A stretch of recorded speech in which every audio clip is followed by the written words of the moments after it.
আসসালামু আলাইকুম। এই ভিডিওটা ছিল কালকে রাত্রের। ফ্রিজে ছিল গরুর মাংস, সেটা রান্না করছি। আমার মেয়ে আমার মাথাটা নষ্ট করে ফেলছে। আমার সারাদিন মনে ছিল না ওর যে জন্মদিন, কিন্তু ও ঠিকই মনে রাখছে ওর যে আজকে জন্মদিন। পরে আমি ফ্রিজে ছিল গরুর মাংস, সেই গরুর মাংসটুকু নামিয়ে ওর জন্য রান্না করছি গরুর মাংস। তারপরে করছি বিরিয়ানি মুরগির গোস্ত দিয়ে। পরে আবার কেক আনা লাগছে। ও বলতেছে ওর জন্মদিন। আমি তো চুপ করে রয়েছি যাতে ওর জন্মদিন পালন না করা লাগে, কিন্তু সে তো নাছোড়বান্দা, জন্মদিন করতেই হবে। পরে ওর বাবাকে ফোন দিয়ে বললাম, ওর বাবা ডিউটি থেকে রাত্রে 10টা বাজে আসছে। কতক্ষণ পর রেডি হয়, একবার সাজুগুজু করে আবার সাজুগুজু নষ্ট করে। মোট কথা জন্মদিন করতেই হবে। পরে ওর বাবা রাত্রে 10টায় এসে একটা কেক আনছে, তারপরে ওর শান্তি হয়েছে। আর এদিক দিয়ে আমি গরুর মাংসটুকু রান্না করতেছি আপনাদের সাথে কথা বলতে বলতে। মশলাটা কষানো হয়ে গেছে, এখানে আমি গরুর গোস্তগুলো দিয়ে দিলাম। এখন ভালোভাবে নেড়ে চেড়ে মিশিয়ে নিতে হবে। গরুর মাংস রান্না করতে যা যা লাগে সবই দিয়েছে। আপনারা তো সবাই রান্না পারেন, সেজন্য আর বললাম না আজকে। এখন একটা ঢাকনা দিয়ে কিছুক্ষণের জন্য ঢেকে দিলাম, আর ঢাকনা উঠিয়ে এখন একটু নেড়ে চেড়ে দিব। খুব সুন্দর হয়েছে কষানোটা, এই যে উপরে তেল বেশি আসছে। আবারও ঢাকনা দিয়ে রেখে দিব কিছুক্ষণের জন্য। এখন আমি ঢাকনাটা উঠিয়ে এখানে কয়েকটা কাঁচামরিচ আর পেঁয়াজ কুচি দিয়ে দিলাম। এভাবে মাংসটা দিলে মাংসটা খুব মজা হয়।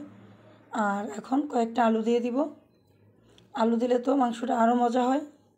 আমার ঘরে আলুটা খুব পছন্দ করে মাংসের সাথে দিলে। এখন আবারও ঢেকে দিলাম কিছুক্ষণের জন্য। এই তো মাংসটা মোটামুটি কষানো হয়ে গেছে। এবার একটু নেড়ে চেড়ে আমি এখানে গরম পানি দিয়ে দিব। মাংস অথবা মাছ যেটাই রান্না করেন না কেন, যত কষাবেন ততই রান্নাটা মজা হবে। এখন আমি গরম পানি ঢেলে দিলাম।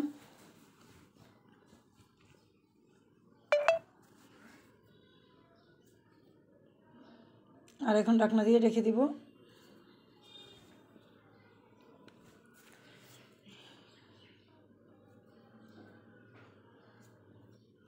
তো আমার রান্নাটা প্রায় শেষের দিকে। আমার রান্নাটা হয়ে গেছে, এবার খাবারের জন্য পরিবেশন করলাম। এখানে বিরিয়ানি ভাত আর গরুর মাংস আর শসা। পরিবেশনটা কেমন হয়েছে অবশ্যই জানাবেন কমেন্টে। আর এই যে এখন আমার মেয়ে কেকটা কাটবে। সবাই আমার মেয়ের জন্য দোয়া করবেন। সে তো কেক পেয়ে মহা খুশি। আমি জন্মদিন করি না ছেলে মেয়ের, কিন্তু এই মেয়ের যন্ত্রণায় অতিষ্ঠ হয়ে করা লাগছে। আমার 2টা ছেলে আছে, ওরা কখনো বলে না জন্মদিন করার জন্য। তো এই মেয়েটাই বলে।